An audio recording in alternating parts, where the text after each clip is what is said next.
நாட்களுக்கு பின்னர் ஒரு மலையை நோக்கிய பயணம். மண்டல மாவட்டத்திலே பானை பிரதேசத்தில் இருக்கின்ற ஒரு சிறிய பாறை குன்று.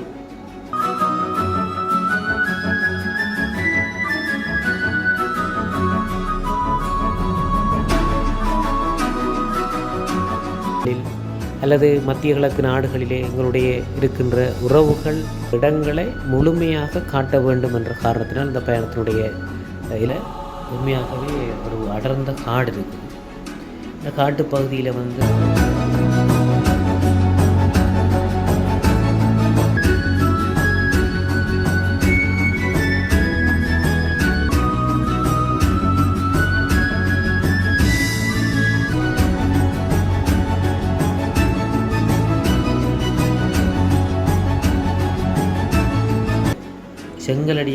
செங்கலடியிலிருந்து போகிறதா இருந்தால் செங்கலடி,